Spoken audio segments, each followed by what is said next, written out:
episode of Shonen Flop is brought to you ad-free thanks to all of our wonderful patrons. You can help us keep the show going by joining at patreon.com/shonenflop. And welcome to this episode of Shonen Flop, where we talk about manga and Shonen Jump that didn't make it big. I'm David. I'm Jordan. And next week, almost. whoa, party foul. Hey, who's that? Oh, goodness gracious. Sorry, I didn't see you there. My name is Mehgan. She's not used to audio-only mediums. Oh. No. Well, Mehgan, thank you so much for joining us. And just a heads up to our How listeners. dare you cutting someone off in the middle of them talking, Mehgan? God. Oh God, I'll see myself out. No. Just a quick note. We will be covering Earthchild next if you'd like to read along with us. Oh, God. And be sure to join the discussion in Discord and submit your 6-word summary. You can find a link to it in our show notes or on our site, shonenflop.com. But more importantly, Mehgan, as she has so gratefully stepped in. Mehgan, thank you so much for joining us. Do you mind telling the audience a little bit about yourself and how you're not just some random person that stumbled into the recording studio? Yes, sorry. Yeah, I'm not just all I good. just hijacked it from the Discord. I'm sorry, the recording studio. Sorry, Palace, the recording palace. Yes, thank you, David. Thank you. Now the queen's gone, we just stepped in with some microphones and Yeah, said, we're recording in Buckingham Palace right now. Literally, my pop filter looks like one of those soldiers. So just a heads up. So Dylan, our wonderful editor, told me, hey, use this pop filter. It's much better. And I tried it on right before this recording, and I realized, small problem, it is so large, I cannot see my computer screen anymore because it's about 8 inches high. I'm like, Dylan, I literally can't read my notes if I have this pop filter on. Oh gosh. Oh. But Mehgan, though, please tell us more about yourself. Is this really the first time you've had something 8 inches long in front of your face, though? Did go to Subway and met Jared, and then Nice. that's how I actually pay for the shows through that settlement money. Anyway, Mehgan, sorry to cut you off. That's okay. Please continue. Yes, hello. I am Mehgan. I am one of the co-hosts of Volume 1 podcast, along with my other co-host, Josh Magic Michaels. We do a weekly podcast and on YouTube as well, where we talk about new manga, new anime, pretty much anything in those two mediums we cover.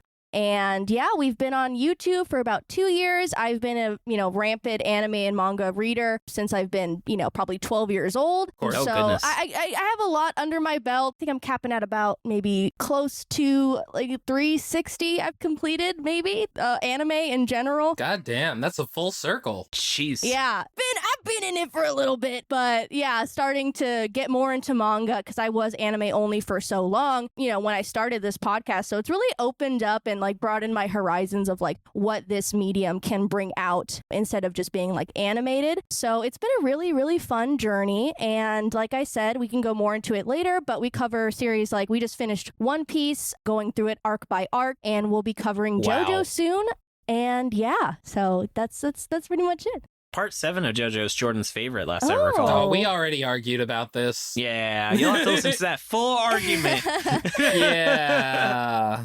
Subscribe to Patreon. Mehgan, I have 2 forking things I want to talk about. Thank you again for having us on your show. Josh, by the way, was also a guest on our show. He covered, I believe, Gunblaze West. Yes. Oh. Yeah, so I think the series was a little better than that, but we'll get into it. Yes. And so my 2 questions are either, how do you feel about the other ways of spelling your name? Because sometimes they're like, my neighbor spells with an H as well, and I first met her, I was like, I could kind of tell that she wasn't like a, with an H kind of person. Oh, yeah. So maybe it's like a blood type thing where the different spellings of Mehgan have to do with their personality. Or the other topic, which is more boring, is what's your favorite manga that you discovered through your show? So Okay, yeah, I'll give you sure. the choice of which topic would you rather answer. Funnily enough, I would say when I was writing the plot details, I included names. And you just inserted a bunch of H's in them. Yeah, well, I wrote it out without the H, and then I was like, wait a minute, that doesn't seem right. We have to honor our guest. Let me check. Well, I guess I'll just really briefly about the Mehgan thing. It doesn't bother me when people misspell it. That's the one she chose. It really doesn't. And Google autocorrect is out to get me as it is. I mean, it's spelled Mehgan, but when you type that in, it just does not recognize that at all, and it shows it as an error. And I'm like, is my existence an error? Oh, fuck me. Did I spell your name wrong in the notes? Mehgan? Oh my god. Yeah, it's like Mehgan, like Mehgan. Like, meh, she's all right. She's all right. So wait, the H is before the G in your name? Yeah. Oh, fuck me. All right, I gotta fix that spelling. It's the Irish spelling because my dad is half Irish, so that they're like, let's just do this. So yeah. I see to autocorrect what you guys are doing. It's fine. It does not bother me. I'm just the worst. Really briefly, I think Berserk was one that I had never read or really had known about before getting into manga. So we were able to read it full, and I could say it's probably one of my, it's top. It has to be top for me. It's amazing! God! I mean, to be honest with you, Mehgan, not a hot take to say Berserk is good. What'd you say? Wait, what did you say? I said it's not a hot take to say Berserk is good. Oh, yeah, Oh, okay. no. No, Okay, not I at thought all. you said it's not good. That is a tundra take. Yeah, that's what I thought too. That's a hot take. To say. Yeah. But I think, though, we've talked about enough things that are related to it. So why don't we delve into the manga details, where we actually have a special treat, and I'm not going to be running this section. Take it away. Yes. I'm just going to sit back, enjoy some water, and hear you read all these notes.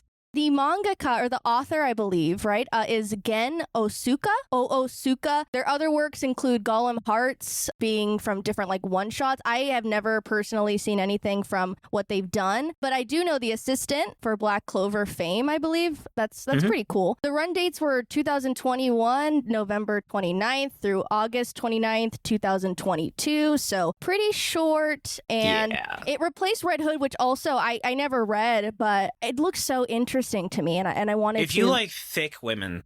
Oh, who doesn't?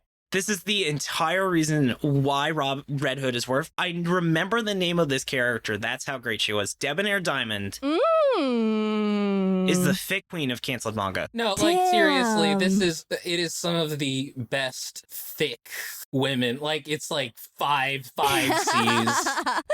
This is not like a stick figure with double D breasts and giant. This is like, I don't know how to say not dommy mommy, but that's literally what the term is. Mommy, sorry. Yeah. I highly recommend reading the first 5 chapters and the last 3, and then you're kind of good. Oh. Yes. Yeah, it always seemed interesting. So, I mean, that does pique my interest. Not gonna lie. Piqued my interest as well. Megan's gonna dress up as Debonair for her next cosplay. Yeah, for sure. Yeah. She's just gonna wear like 7'7" boots. Hell yeah. Because she's like 6 feet tall. Hell yeah. I'm actually 6 feet tall in real life. Whoa. I wish. I was I gonna wish. say, that's fun. That's a fun fact. No. Yeah, so Red Hood or Neru, which I'm not familiar with either. That's bad. Don't read that one. That one's not a good That series one's now. bad. Yeah. I mean, again, when we're talking about these series, it's so funny just because, it's like they got canceled, not of their own volition. Like they were either bad or something happened. But I was really excited about Red Hood. Red Hood has the most interesting cancellation you'll ever see, where the author legitimately starts cursing out his editor in the manga. It's probably one of the best insight to an author getting pissed about getting canceled you'll ever see. There's a moment where, like, Debonair straight up turns to one of the main characters and was like, hey, what the hell's up with you? You used to be, like, way more interesting. What happened? Some strange force made you like a much more bland female character. It's weird. What the fuck just happened? It's my amazing, gosh. actually. That's actually really cool. Yeah. And there's a lesbian kiss scene. They're like, oh, I bet you're going to be real mad about that. Yeah. That's hilarious. And that's how it should be. I mean, like, in reading this too, it was like, it was even more sad, just the ending, because I was like, I had to do that now, not later. Yeah. But to get back, though, into it, because I know, Megan, you're just one of those guests. I can tell we can go on tangents forever. Do you mind saying the rest of the details about the series, por favor? Of course, yeah. So, Neru, like we said, is now covered every series that started when they were canceled. And MaxyBee, is that a series, or is that... MaxyBee is a Shonen Jump historian who helps the show out. Oh, sorry. It's totally fine. He's just a guy. Okay. I wasn't expecting anyone but me to be reading this section. Sorry. But he's very proud. That's all I know. And he was... And we're proud of him, okay? We're proud of him. I'm proud of him, too. I don't even know him. Thank you. MaxyBee is fantastic. He'd be a really fun, speaking as we talked in the opening, he'd be another great guest for your show, but he's British and a lot of his notes have a lot of British humor. So he just said, oh, you've covered every series that's been canceled that started on this date. Well done. Oh, okay. That's such a British way of phrasing that. Yeah, MaxyBee, shout out to you. Shout out. And it was replaced by Tokyo Demon Bride. Mm-hmm. And the chapters and volumes are 36 chapters, right? And that is around 5 volumes or... Mm-hmm. Okay, cool. Yep. So I'm looking forward to you doing your Volume 5 podcast on the whole series. Yeah. It got canceled on the day after my birthday. You're welcome, Jordan. Thank you. Thank you, Shonen Jump, I guess, And maybe. fun fact, though, by the way, so Golem Hearts is a special in our heart because that's one of 2 series we have covered twice on the show. Oh, wow. It was the second ever series. So what we do every year is we just move down the line and we relook. So next year we're going to look at Robot Laser Beam again. Got it. Would it shock you to learn that Golem Hearts was bland and yet wholesome and adorable? It had probably the nicest anime dad you'd ever seen in your entire life. Aw, I love anime dads. Yeah. Oh, yeah. They're the best. Sometimes they're the worst. Oh, yeah. No, usually they are, but when they're good, they're good. Like Goku. Yeah. Yes. But you know what else I love, Jordan? What do you love, David, besides me? Reading your plot summary. Oh, thank you. So let's get into it.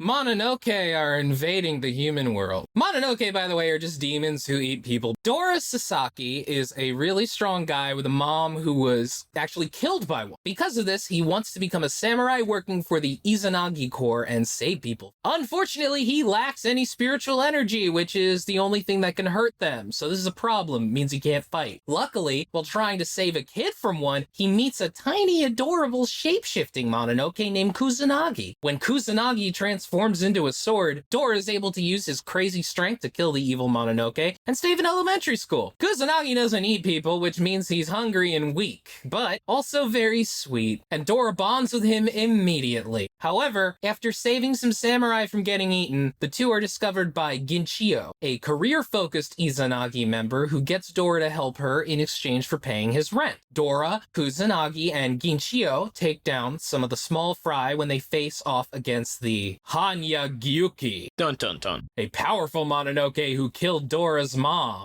Dora is enraged, but Kusanagi calms him down because he doesn't want him to get hurt by pursuing vengeance. The two then save Ginchio, who's not really doing well in the fight, and manage to defeat the big Hanya. But a way more powerful Mononoke named Hidehisa rips open Hanya's stomach and just steps out. He was taking a nap in there. The trio's lives are saved by Heisuke Uji, a powerful samurai officer with a chip on his shoulder. Hidehisa escapes and kills a bunch of people. Oh well. Uji decides not to kill Kusanagi and instead brings everyone back to Izanagi HQ. Uji is arguing with Ginchio's dad, who runs the place, in order to save Kusanagi's life, until Dora walks in, and the two are just so cute together that her dad says to let him live for now. By the way, Ginchio is now gone for like most of the series. She's like training or something, but she's not here anymore. Popcorn David. Yeah, really, honestly. I'm like, where did she go? That was cool. The editor was like, bro, you got to quit it with this strong female character shit. It's probably the same editor as Red Hood. Yeah, I mean, it's literally like, let's replace her with someone who's in love with the MC. Cool. Yeah, all right. But Dora is then confronted by Toda, who used to get his ass kicked by him. However, now Toda can use spiritual energy, and though he hasn't become a spirit detective, sadly, and explains the power system to Dora, which I guess no one did before. Nope. Kusanagi then manages to replicate it, allowing Dora to lose the one thing that made him interesting. Also, they meet a nice samurai named Ichiya. Don't worry about it. Yeah, flash over to the big bad Mononoke. I also want to say Mononoke is the term yokai for people who went to college. Who are hanging out, just killing a bunch of kids and one samurai. They hatch a plan to draw out samurai officers and kill them alone. The Izanagi troops then deploy to where the bad guys are. Dora and Toma defeat an alcoholic Mononoke because Dora and Kusanagi learn to fuse. Meanwhile, Uji? I think Uji? Maybe Yuji? Just call him Uji. Yeah, let's just Uji. Sorry, Tucker. Meanwhile, Uji, UGII for the listener. Do you see whoever having trouble? For all our Japanese speakers, defeats a Mononoke who posts thirst traps, and then he's dude from before. But their boss, Kanbei, escapes, and they may have a mole on the inside. By the way, it's UJII. I can't fucking believe I did that. Never mind. Keep going. Dora teams up with Natora Kamazumi, a samurai officer who has a massive crush on Dora to the point where she stalks him. They wind up hitting it off, and Natora kills an octopus Mononoke like it's nothing, because it turns out she is a senior samurai officer. Oh, yeah. What? Yeah, she's a pillar. I mean, senior officer. Mm-hmm. Hey, real quick. What I really like is how there is the correct number of samurai, because there are 7 samurai officers, and you should have 7. Okay. This is what I have to deal with every week. Then a big Mononoke is summoned by a human. He knew Kusanagi in the Mononoke world and took advantage of how sweet of a boy he was to kill his friend. He tries to do it again, but Dora snaps him out of it. Natora and Dora manage to defeat it, but not before it steals some of the Kusanagi fusion energy, which was stolen by that Hanbei guy from before. Popcorn, Meghan. Oh God, Mehgan. Wow, fuck, I didn't fix it there. Yeah, we didn't fix it. God, fuck it, I'm gonna, alright, recording's over. This is worse than when I fucked up Mother's Basement's name. I'm fucking fuming, mate, I'm fucking fuming. Ah, bloody hell, mate. Yeah, well, it is Irish apparently, so yeah. I'm just taking the piss. Just taking the piss. What the fuck accent was that? I have no idea what accent that was. Jordan has never met an Irish person in his entire life. I wasn't even trying to do an Irish accent. I don't even know what the fuck I did. I know that I can't pull off an Irish accent. I don't even try. It's pronounced Mehgan, not Mehgan. It's Meghan. Are you going to do your entire section with an Irish accent? Oh my god, Super Eye Patch Wolf? Mm-hmm. You don't have to stick to that. Yeah, I have to do the whole episode now. We did have a guy do his entire section in a Kermit the Frog voice, so you wouldn't be the first. Oh, wow, that's fun. Then the author got told the series was going to get canceled. Oh, damn. So we meet Goki Tsukahara, the guy who made the Inzaghi corpse in the first place. He was trimming some trees, not a big deal. Yeah. He's a very leisurely guy. A long time ago, he was training in a dojo with a fellow student who was stronger named Hanzo Miyamoto. You would think would come back and does, actually, yeah. And say it with me. Goki got selected as the master, and Hanzo got so mad he turned to dark magic as one does. Whoa. He summoned all of the Mononoke, so that's why they're here. The Inzaghi headquarters are built on the top of the immortal Momonoke, and Hanzo wants to get it back. Then the Momonoke lay siege on the HQ, using Dora's energy to pierce through a barrier and kill some of the beloved officers, actually. You remember that the traitor from a while back? Yeah, well, that guy isn't him, but it wasn't really. It was Ichiya, but it wasn't really. He was just possessed, actually. So they're like, that guy's that guy, but actually... Oh, don't blame him for it. It's not his fault. We can't have complex characters in this series. Yeah.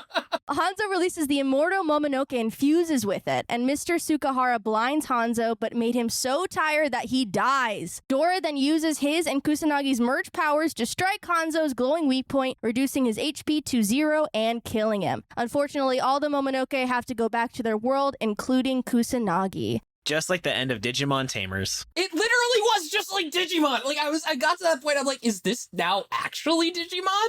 It kind of reminded me actually also of like Zatch Bell. I don't know if you guys are familiar with Zatch Bell at all. I remember Zatch. So actually, Golem Hearts compared to Zatch Bell a lot. Really? Golem Hearts was like was very Zatch Bell, actually. Really? Oh, Yes. Yeah, it was Zatch Bell for sure. And it was like, bye, you were a good one, but now you have to go. Yeah. And they don't actually die. They just go back, to where they came from. Yeah, and then they start cleaning up, start cleaning things up. And Dora wants to be a cop. I He know. wants to be a cop. Just like Harry Potter. So yes, so the main character, Dora Sasaki, no powers, dumb and strong kind of guy. His mom was very supportive. So that was like the big change between this and Golem Hearts, is the mom is the really caring one. Yeah. And his mom was killed by a Mononoke, as Jordan will talk about, exactly like Bleach. Exactly. Yeah. I'm pretty sure it was like the same chapter number where he confronts his mom's, the monster that killed his mom, as Ichigo does. Except not as good, honestly. Honestly, yeah.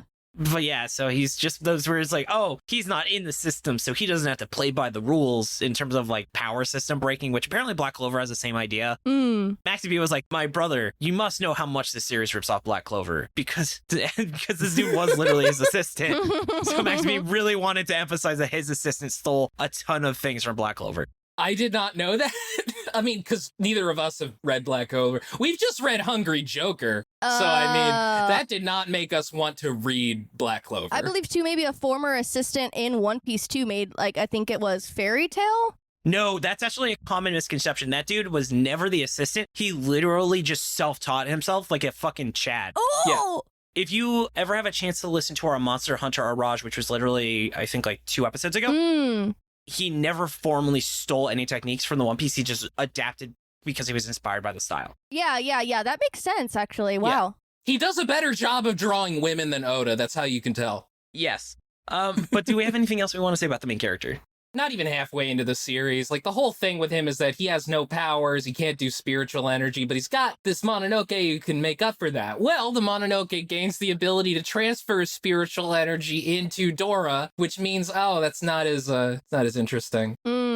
Also, you know, Dora kind of reminds me of Itadori. Yes. From another manga / anime that's huge right now, Jujutsu Kaisen. Mm-hmm. We're going to talk about one of the characters literally wears the Jujutsu Kaisen uniform. Yeah, this is... It's so crazy, yeah. So, Megan, why don't you tell us about his partner in crime? Yeah, so Kusanagi is a good Momonoke. He doesn't like the other ones because they're violent, and he's not. He's not like the other Mononoke. He's not. And yeah, I totally agree with this. Feels like a Pochita ripoff. I mean, it is a Pokemon Pochita. He is much more involved, obviously, with Pochita, just because I don't want to give any, like, spoilers away for Chainsaw Man, but... For the first chapter of Chainsaw Man, yeah, I agree. And yeah, so literally, like, he is kind of that, like, not mascot-y character, but yeah, it's exactly what it is. He's cute. This character was designed to sell merchandise. Yeah. And he looks good. I do like his ability to, like, change into things and disguise himself. That was a really cute thing that I enjoyed in the series. But yeah, that's pretty much his deal. He's just a good Mononoke who wants to make the world a better place, which they say probably about 10 times in every chapter. He's a good boy. He's very sweet. Definitely second best character in the series. Who's the first? You know the best character in the series. Yeah, that's true. But yeah, my main issue is that there's nothing that really explains why he's so nice. They talk about, like, how he has, like, a friend he helped out, but it's like, so why aren't there, like, a bunch of, like, weak-ass Mononoke that are nice like him? He's literally the only one. I mean, maybe he acts like that because he hasn't had a taste of human flesh. Maybe if he started to go down that road, he would, like, become obsessed with it. And maybe that's why the other ones are so evil. That's kind of how I built it in my head, but it's never really, like, explained. It would be crazy if, like, it had turned out he was actually, like, the most powerful Mononoke and he had, like, an ability where if he, like, ate something, it was erased from existence. Oh, wow. I mean, David, that's probably where it was going. Not that specifically, but it was probably going to be like, oh, he's the good... Jordan, I think you know exactly what I'm referencing. Oh. Okay. No, hold on. Okay, no. What I was saying was, I think it was going to turn out that, oh, Kusanagi, the reason why you're so nice and the reason why you're so sweet, even though you're so weak, is because you're actually the strongest Mononoke with super special god powers or something. That's where I think it was going. I think if this had gone on another 50 chapters, it definitely would have gone there. Yes. Because there's also no explanation why them teaming up is so exponentially more powerful. Yeah, they kind of hint at things like how, oh man, why does Dora have all this power? I don't know, they never got to it. Yeah, we ran out of time. Sorry, friend. Sorry. But before we run out of time, let's get into the next character. So, Jordan, why don't you tell us about the mysterious, the incredible vanishing woman? Kichio Yagyu, she's a female hunter, and, you know, initially she seems very interesting. When she first shows up, I really like her, because her whole thing is that she wants to save people, but she just wants to save people for a promotion. And it's like, oh, that's kind of interesting. I wasn't expecting that. And then she shows up later, and she's like, the reason I wanted a promotion was because my uncle is also a samurai, and he's fighting so hard. I just want to be his boss so I can fire him and help him. And it's like, well, that's less interesting. But at least they did explain it. They didn't need to, though. If they were just like, oh, she just wants to give herself more prestige, I would have accepted that. Because that tells you about her character, whereas this one, where it's like, oh, I guess she doesn't actually want to do this for the sake of it or for herself. She wants to do this for a man. Typical. But at least it's a family member instead of simping over some guy. Oh, yeah. The issue with me isn't even the fact that she did it for a man. It's just the issue is this, that it completely cheapens her character. That is completely fair. Exactly what you said. I mean, it makes it seem like, yeah, you can't just do something for yourself. It has to be for someone else. Got it. Yeah. Yeah, like, they don't have to justify other characters who do shit like that. It's like, come on. And she does completely fucking disappear, and I really think it handicaps the series. For sure. I mean, I would have loved to see more of them together. I think it would have just made it better and see their relationship grow as, like, team members, because she kind of just dips and they're like, where is she? Like, she's doing good. I'm like, okay, I guess I'll just take that. It's literally that meme of that guy, like, the peace signs, and he fades away, where it's like when you get to chapter 14. But but who is she replaced by? She is replaced by Hiyasuki Yuji, who is definitely like kind of the Sasuke, but I guess not because he is actually like a professional, so it's like you can't really sit. He's the Sasuke, he's the Aki, he's the guy who looks like Sasuke from Jujutsu Kaisen, whose name I forget. Yeah. He's that character. You know what I mean. He is a super samurai though. Yes. And he's like Rodney Dangerfield, where he just wants respect, where he just has extremely low self-esteem. I think he's the best character. He's great. I love Heisuke because he's just like trying to be cool, which leads to him being kind of a dick. Yeah. But he also wants people to like him and respect him, but he can't make the connection between the fact that he comes off as an asshole to the fact that like people don't respect him. But Yeah. one of my favorite things that'll happen is that like Dora will say something that reminds Yuji of himself, and he'll be like, oh, that's why no one likes me. That's a douche thing to say. He's so self-aware, and he's saying these things, and he's like, oh, I wish I didn't say that, because now I just seem like an asshole. He also says things he's thinking sometimes. Yeah. Yeah, Out loud, and they're just like, we all heard you say that. He's like, ah, fuck. He's like, maybe I shouldn't say that. And yeah, I mean, he is definitely the most complex character I think we get in this series, just because he does have like clear motivation, but sometimes the motivation stops him from like saying what he wants to say or do what he wants to do. And he's definitely the best one. I laughed more at his bits than I think anyone else's for sure. Yes. I don't think I laughed at any other joke. So then next up is Tuma. So Megan, do you mind telling us about them? It's not a tumor. I'm sorry. Go ahead.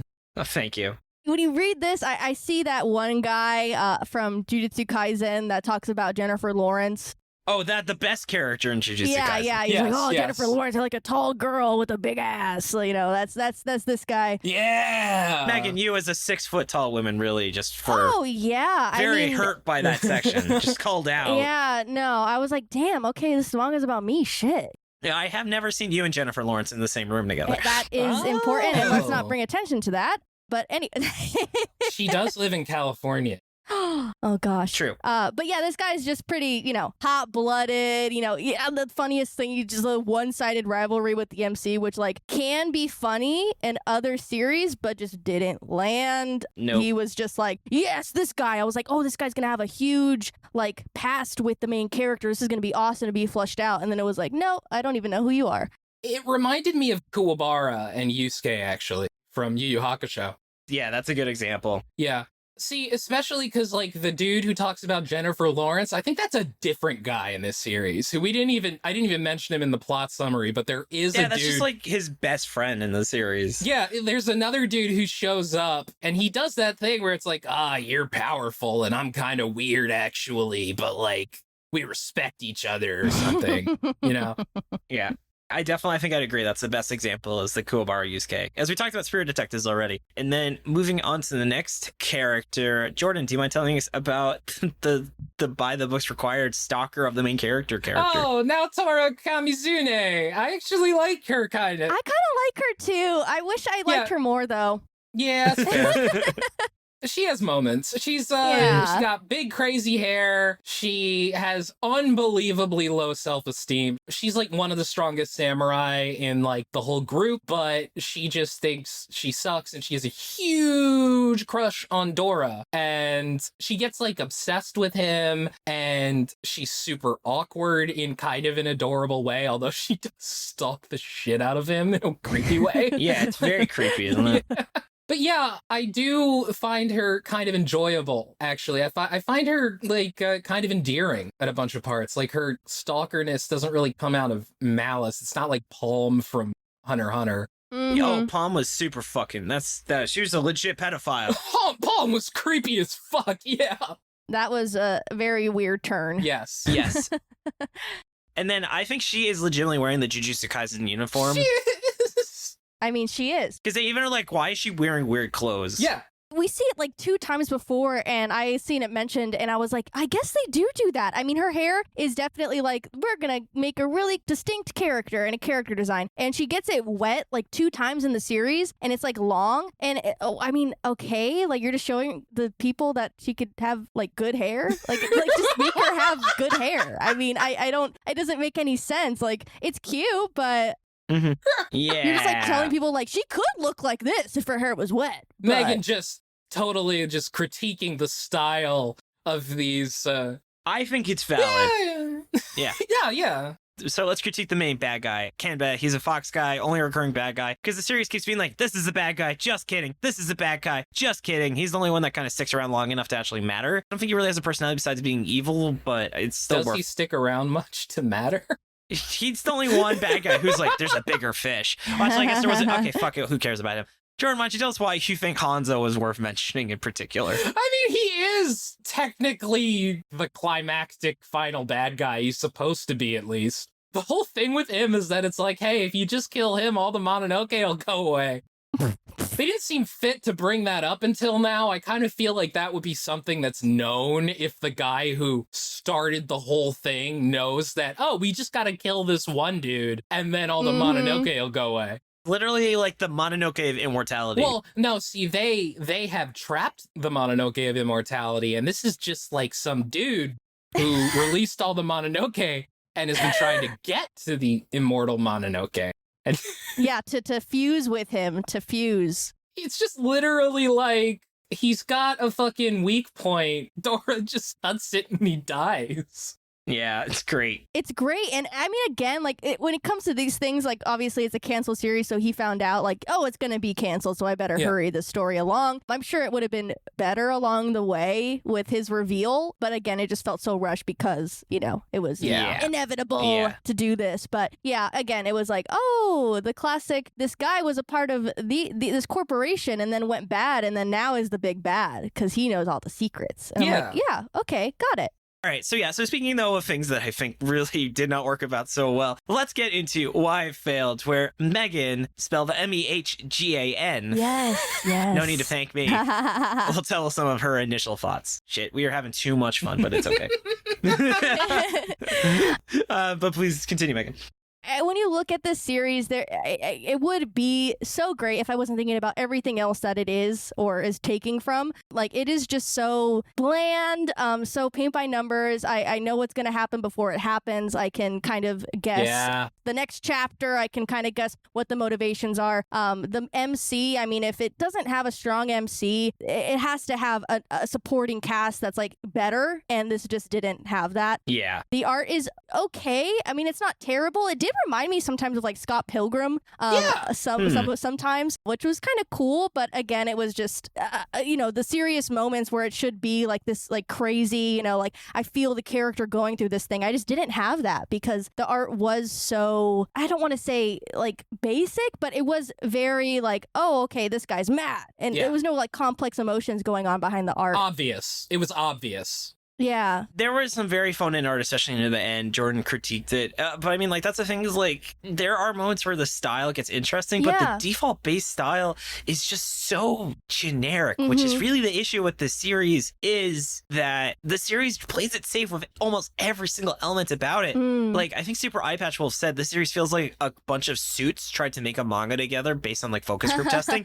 Because that's what the author did. He just didn't want to fail again. And he committed the cardinal sin of being bland. Yeah. I mean, because the issue is, you pointed it out, it reminds you of other manga, and like one of the biggest cardinal sins is don't remind the audience of better things. Usually that's like where shitty manga's just like, oh man, this is just like Chainsaw Man or something, and it's like, well, now I just want to read Chainsaw Man, but that's also my default state. I just always want to read Chainsaw Man. That's how all of us are. Yes, exactly, you get it. But here it's just kind of like, well, this reminds me of Bleach, this reminds me a lot of JJK, this reminds me of like so many other things, that reminds me of Digimon and Pokemon, and it's like, it's not one thing, but all of the things are all better than Doron Dororon is the problem. Yeah.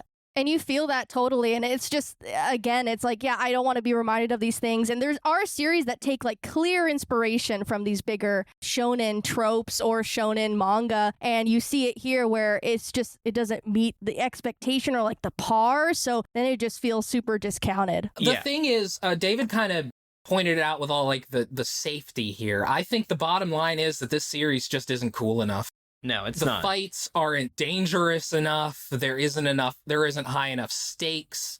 Exactly. But the series kind of also rests on the idea that there are these huge stakes. It's very much show don't tell in like the violence that occurs. Like, I'll give you an example. Like in a lot of other great manga, I'm struggling not to just say Chainsaw Man again, but you know, when you have like a lot of these demons like killing things and stuff, you see like the violence. You see like in Demon Slayer, you see people fucked up pretty bad.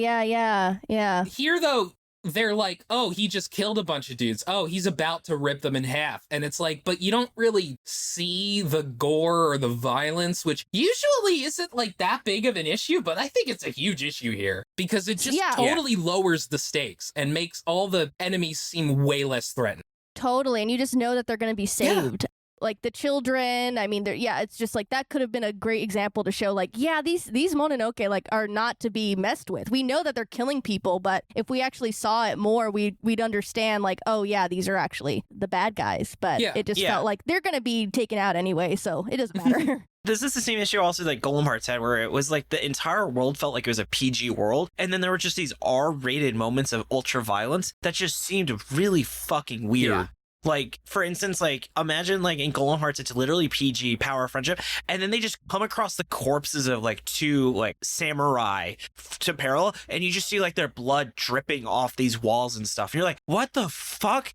Why is this in this manga? And it's the same thing here, where the art style is clearly, like, bright, colorful, and clean. Like, this is a by the books, like, this is what you expect a 13-year-old to be reading, and then you just see people having their arms ripped off and people violently dying for, like, one chapter, because the author was like, oh, well, I'm not doing well. Let me make it really violent again because that's what's going to make people keep reading the series. We don't even see one of the bad guy's arms get ripped off. We find out at the beginning of the next chapter that the guy he just killed cut off his arm.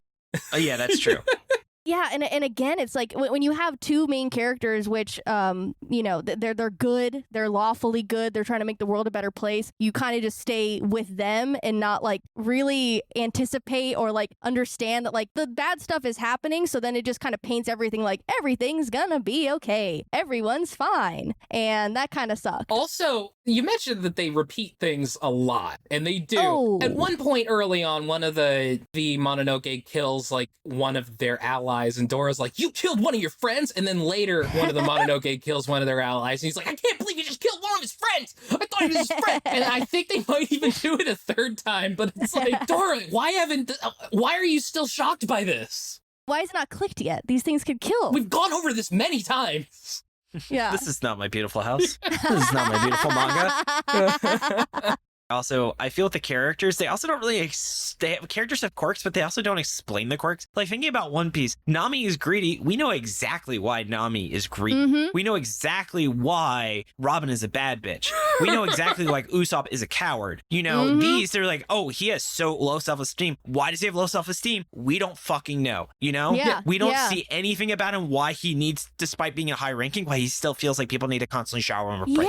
Yeah, it doesn't make any sense. I really wonder if this author should even be making action manga, to be honest. I totally agree. This one is such a great, just like a cute slice of life, and like I don't know, I with the art style specifically too. Yeah. Coming from Gen Oosuka, my dad and mom are too wholesome for me to find true love. We're gonna get into it, but I had an idea about where this could have gone, where he did something else, but that's a different segment, David. I had one last thing. I think the fact that his Mononoke hangs out around his neck made it really confusing sometimes with the speech bubbles, because it's literally like you have to notice it's like slightly lower, and he could have fixed that just by giving him a distinctive font. Because I was like, what the fuck is... I was like, oh, both of them were talking. There were a few moments where I got confused over who was talking. Yeah, right? Because it's a terrible idea to have another character literally be like 3 inches below you at all times. Yeah. Oh, yeah. But I did like that character, which makes me think about, let's get into what it did well. So Jordan, though, as the most positive person here, tell us, please, what is some things that stood out to you that you enjoyed about the series? So you know how we read ghost stories and we were like, wow, this author fucking sucks at horror, but man, these moments where like these two characters are just kind of talking, hanging out, that's enjoyable. I like that. That's how I feel about this. Like, there are a lot of little interactions between, you know, Dora and not just Kusanagi, but between like the disappearing girl and the other characters who are there that I really enjoyed. I was like, okay, that's very sweet. I like these interactions. I think that the characters have good chemistry together.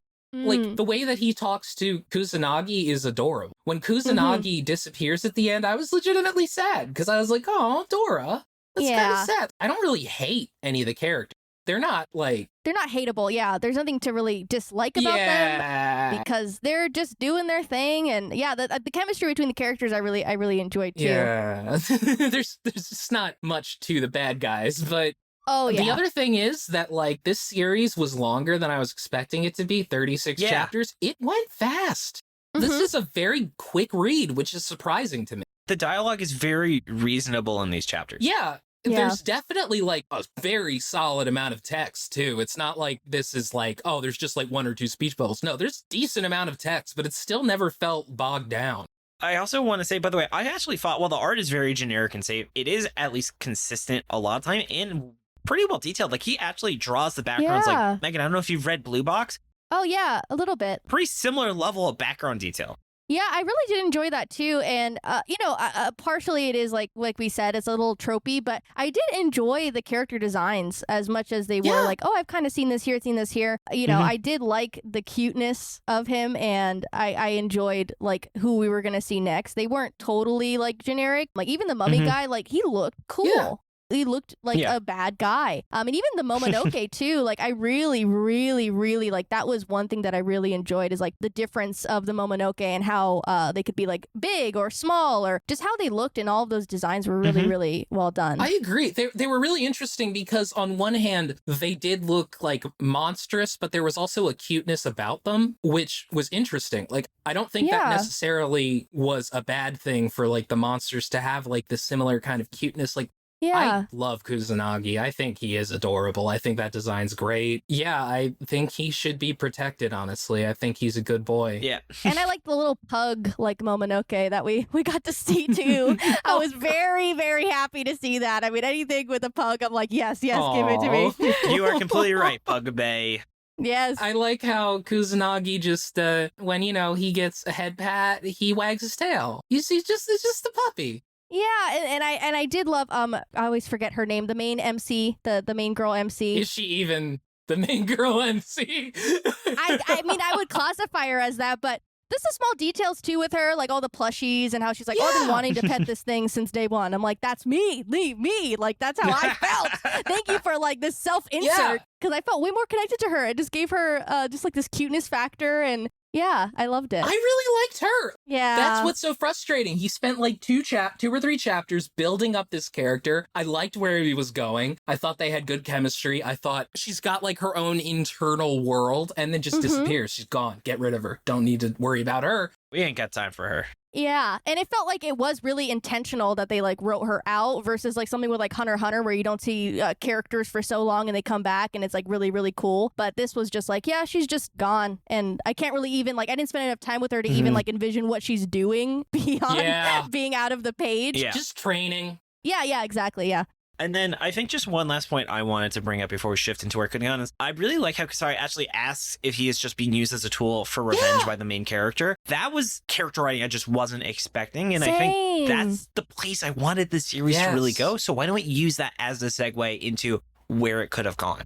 I felt like we could have spent more time on that conflict, and it could have added so much to the main character if he was really internalizing, not at that point, but just throughout the whole journey, I guess, of him wanting to seek out revenge, because it was kind of just thrust upon us, like in that moment where he wasn't even really like thinking about that until it like was brought onto him and he saw, the said Momonoke that like killed his mom. I would have liked more time with that, and in little details, him being like, yeah, the main reason why I want to do this was because I want to get revenge, and having that like kind of like, oh, well, I don't want to do this for revenge. I thought we were doing this to make the world a better place. That could have been a way more complex relationship between the two. Or what if even he was like, yeah, no, sure, let's not do it for revenge, but like inside, he can't just turn it off or something. But no, apparently he can. Don't worry about it.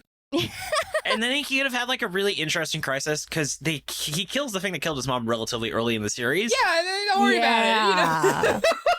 And then he's just kind of like, and you can have the main character literally be like, okay, well, that was what I actually wanted to do. I kind of lied to you. And then they have like this big schism and fight. And then they rebuild the relationship much more holistically in a way that really challenges the reader. Because you're like, what happens now? I thought that was the point of the series, is there's just 2 wholesome buddies. Yeah. And, it turns out he was actually kind of an asshole. I mean, not an asshole in that, I want to get revenge on my mom doesn't make you a bad person. But it shows, because that's the problem, is everyone that's good in this series is a good guy. Yeah. And so, like, Kusagi never challenged in his ethical belief that humans are inherently inherently worth saving because every human in this series is a good person. Yeah.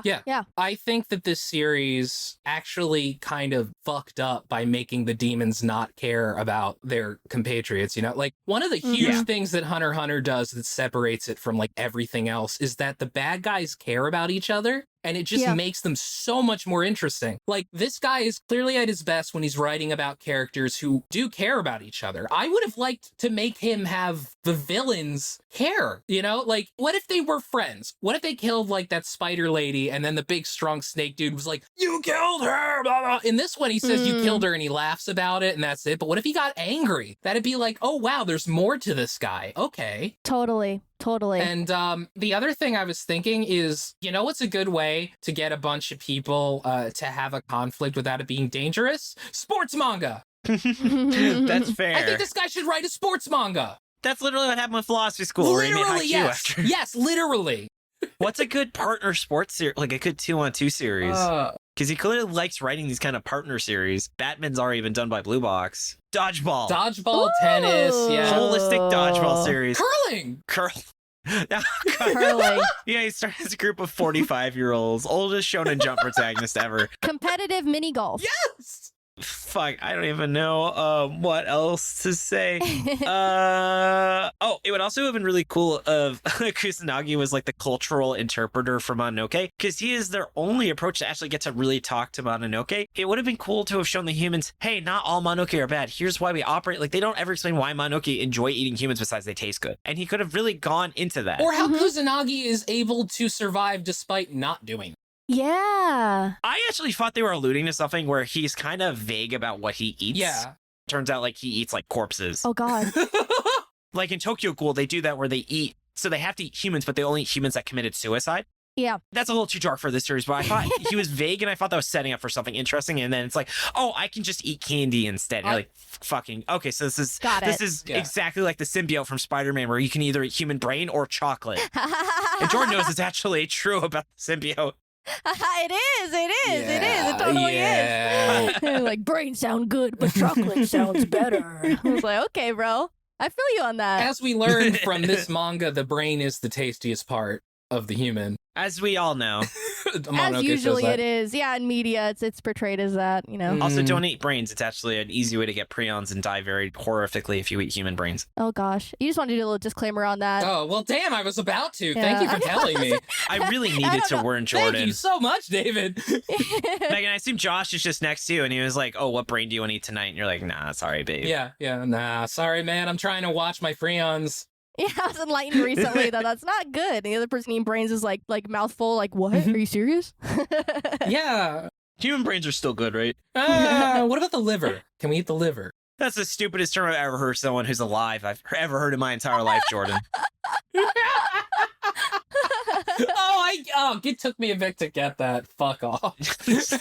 Oh, God. All right, so I think now that we're kind of talking about whatever, why don't we migrate into miscellaneous thoughts? So I'll take care of this. So by the way, she showed up for one chapter, but having that lesbian assistant was just very unexpected because Shonen Jump usually doesn't like strong LGBT themes, but she literally pointed to her ring finger when talking to another girl. I was like, you can't hide that. This is clearly a lesbian that wants to date this female character. Oh, yeah. I was thinking, you know something? We argued about Love Rush, but you cannot argue that this was not... She is not gay. She is absolutely gay. It was definitely surprising because, as David said, Shonen Jump will force you to change a character's gender so that it's not a lesbian relationship, you know? What if she came back with her wedding? It was on my honeymoon because we got married. This is the most gay rights manga of all time. It would be a better manga. It would. Honestly, yeah. And yeah, usually you see, like, especially they just like kind of play it up like, oh, she just has admiration for her because she is so talented and she is so strong. And it was like, no, this girl wants to get wifed up. Like, she literally pointed to her ring finger. I'm sorry, you can't get around that. Yeah. And then how about you, Meg? And was there anything that Miscellaneous thought that you want to bring up?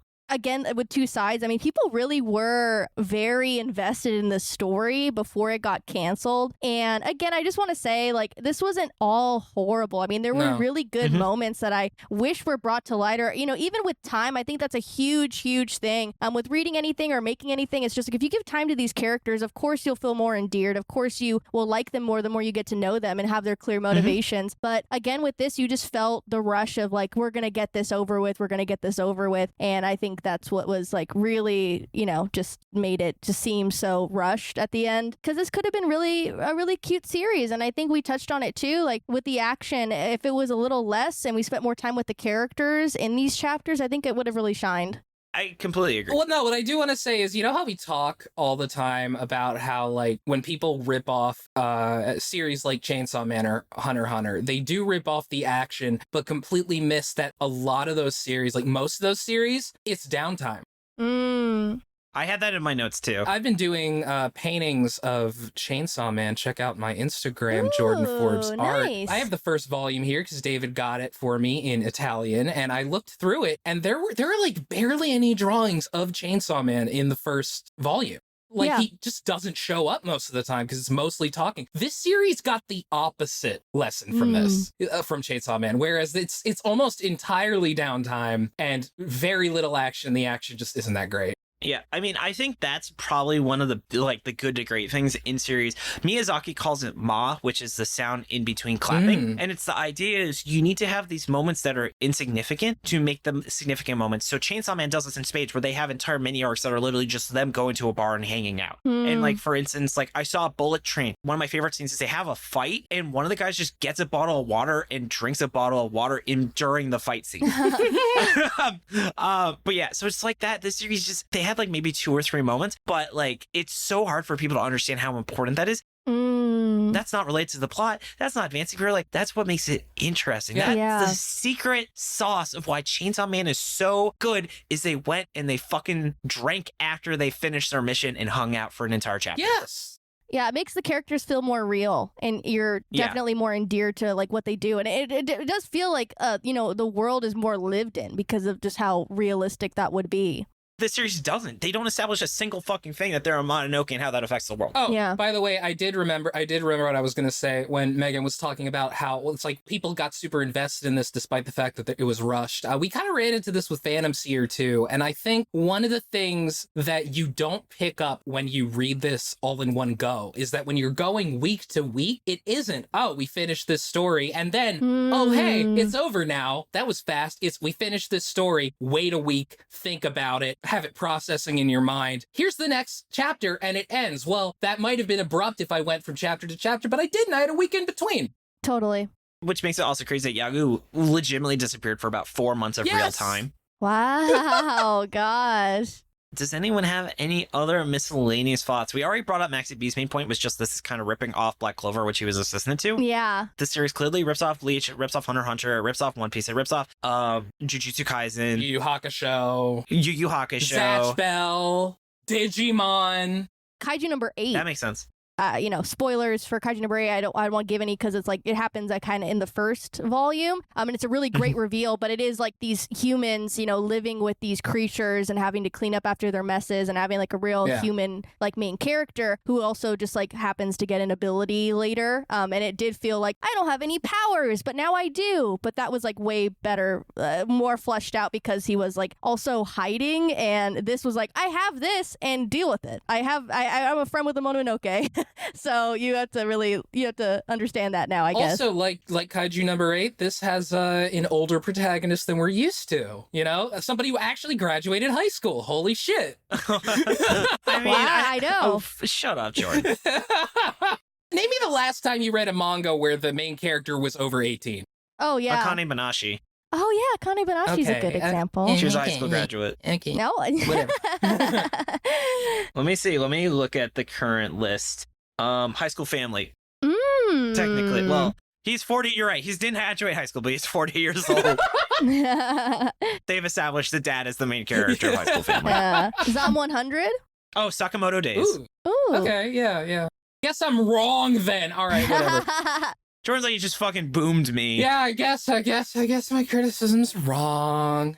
Yeah. Sakamoto Days with its 28-year-old protagonist. Love Sakamoto Days. Oh yeah, he's 28. All right, anyway, let's get into the final verdict. So we have a few 6-word summaries from the community, starting off with MaxyBee. Doron Dororon doesn't demand, didn't deliver. Xylon, my Bankai can't be this cute. I love that That's one. a great I love that one. That one wins. Wow. We do the floppies where we have best 6-word summaries, so we'll circle That's back. really good.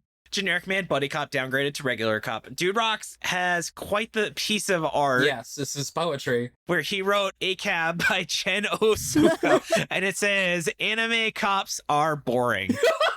Wow, that's hilarious. Very high effort. I really appreciate it. Chemi Chem, soul eater but poorly trained cops. The Laughing Fool, A Kinder World, or just average. Real, extended Dorayaki commercial in manga form.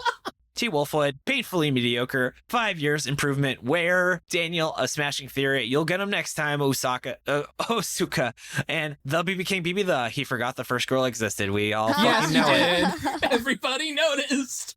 All right, and then I'll go first for I had two, so you'll tell me which one do you like. The first one we said in the chat, someone's not so much. First, it's a wholesome and not horny bone collection. And the second one was generic manga that needs return to Monkey. Mononoke. You know, like this return to Monkey. I like monkey. All right. I like the monkey. I like that, yeah. All right, that was the first one I wrote. Princess Monkey, yeah. Return to Princess Monkey. All right, how about you, Jordan? Samurai fighting manga made for babies. And then you, Megan? Aw, Tanjiro X Itadori plus Pokemon Pochita. Yeah. I was kind of hoping that because your name is 6 letters, your 6-word summary was going to spell out Megan, and that's how we would remember. Yeah, imagine. Honestly, after the experience of the autocorrect and everything, I should have changed it, but Nah, hey, say stand your ground. Stand your ground, Megan. This is America. Who was the famous musician where his last name was Summers, but it's spelled slightly differently, and he legally changed it to the word summer because people kept misspelling his last name? it was all like SOMMERS or something. I think something. It was a fun fact in a loading screen on Guitar Hero. I know Dang. Suzanne Somers, but I don't think that's who you're talking about because I don't think she's a musician. Let me I see if think I can she's find an it. actress.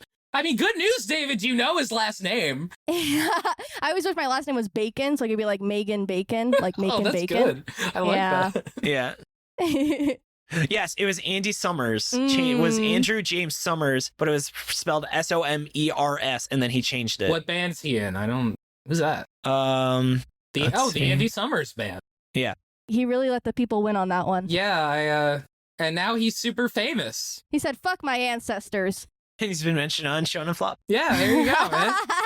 All right, but speaking of Shonen Flop, is this a flop or not? Jordan, what do you think? Yeah. Yeah. How about you, Megan? Yeah. This is definitely in the upper end of flops, though. Oh, for Yeah, sure. this is not a certified flop. This is like I feel like he's almost there. Like, this is better than Golem Hearts. Yeah, for sure. I would really like to read more of this guy's work, but this ain't it, Chief. Yeah, try again, buddy. Yeah. Yeah, so what should we read? What should they read instead? Oh, fuck, I forgot about that part. Why don't you read any series that we have compared this series to? We have given you at least 8 options. I know. Literally, we've like name dropped them throughout the whole thing. Let's each just name one of them, okay? All right, I think out of the series, I would most compare. You can't say I would Chainsaw Man. Ah, you can't do it. No, you can't do it because we do that anyway. You can't do it. You know what? I will say. Let me think about this. Does anyone know exactly what they would I know. recommend someone read instead? Okay, what is it? I would recommend Kaiju number 8 for sure. If you're looking again, like we said, for like a older protagonist and a good cast, like a great cast of characters that have clear motivations and are fleshed out and have personalities, I would definitely say Kaiju number 8 for sure. I would say Jujutsu Kaisen because it's just this but better. Basically, I don't know what else to say. I would say Mashal. Yeah. If you want to protect Hey. is the only one without any powers and is still fucking badass. OP. There you go. Ah, man, we actually hadn't mentioned that yet in this episode. Yeah, there we So go. I broke my own idea. Yeah. All right. Anyway, let's go to shoutouts where we can talk about some good things. So, Megan, thank you so much for joining us. This was an absolute blast. Super excited to have had you on the Yeah, show. thank you do you mind guys. telling everyone who is listening to what you are doing, where they can find you. Yeah, so you can go to YouTube, Volume 1 Podcast. You can listen to us on audio-only platforms because we are also a podcast and a YouTube channel. Spotify, iTunes, not Chartable, but anywhere else you listen to podcasts, you can basically find us there. We do have socials, Volume 1 Pod on Instagram. We do have a Discord community as well. If you go to our YouTube channel, all of those will be linked in any of our videos in the description. And Twitter, and that's pretty much it. Yeah, if you want to go give us a listen, we would be very happy to have you. And thank you guys so much for having me on. It was so much fun. And shout out to everyone else who made this episode possible. Yeah. Absolutely. And thank you. That's our wonderful patrons. Thanks so much for coming on, Megan. This was a lot of fun. Thank you. Yeah. My friends were making jokes about how I have dementia. I was like, we should have Josh on sometime. But you guys weren't there for that conversation, so it just would not make any sense. Oh, my goodness, good days. All right, well, I also want to say props to Jordan for making the opening ending theme, being a great co-host, and helping with editing. You're very welcome, David, and thank you for editing and putting everything together. And now I'm saying that right here so you get confused and ask me again. I know, right?